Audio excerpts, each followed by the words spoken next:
খনি ফ্যাসিস্ট হাসিনার আগামীকাল রায় হবে এবং আগামীকাল আমরা সারা দেশব্যাপী এটা সেলিব্রেট করবো ইনশাআল্লাহ। তাকে ভারত থেকে এই স্বাধীন বাংলাদেশে আনা হবে এবং তার ফাঁসি হবে ইনশাআল্লাহ। নিষিদ্ধ ঘোষিত আওয়ামী লীগ, ছাত্রলীগ, যুবলীগ এরা হইল রাজনৈতিক দল, এরা হলো সন্ত্রাসী সংগঠন। ঈদের আগের দিন চাঁদ রাতে আমরা আমাদের এই বাংলায় এই অঞ্চলে দেখতে পাই একটা উৎসব মুখর পরিবেশ, অথবা যে কোনো উৎসবে, সেটা পূজা হোক, যে কোনো উৎসবে উৎসব মুখর একটা পরিবেশ।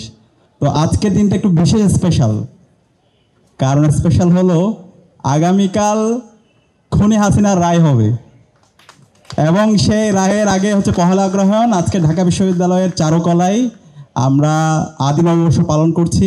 সারা দেশের মানুষ অনেক বেশি আনন্দিত যে ফ্যাসিস্ট হাসিনা গত 16 বছরে বাংলাদেশে গুম, খুন, আইনাগর, শিক্ষার্থীদের উপর নির্যাতন, নিপীড়ন থেকে শুরু করে সর্বশেষ যে জুলাই বিপ্লব, সেখানে আমাদের 40,000 ভাই বোনকে সে গাজী করেছে, আমাদের 2,000 ভাই বোনকে শহীদ করেছে। আজকে সেই খনি ফ্যাসিস্ট হাসিনার আগামীকাল রায় হবে এবং আগামীকাল আমরা সারা দেশব্যাপী এটা সেলিব্রেট করবো ইনশাআল্লাহ। এবং এই খনি হাসিনা এবং তার সকল দূষরদের বিরুদ্ধে আমাদের সাংস্কৃতিক বিপ্লব করতে হবে।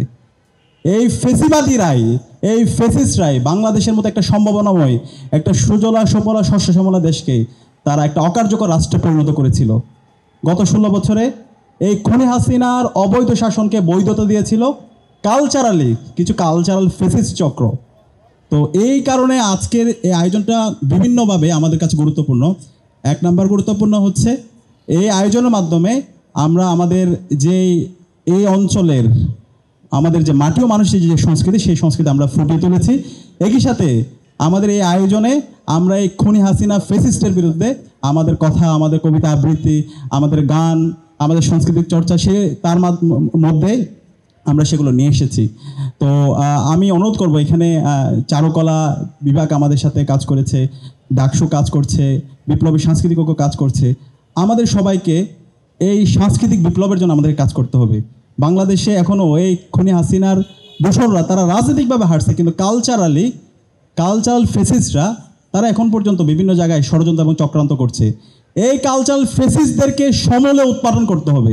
এটা যদি আমরা করতে না পারি তাহলে এই অঞ্চলের মানুষের মুক্তি নাই।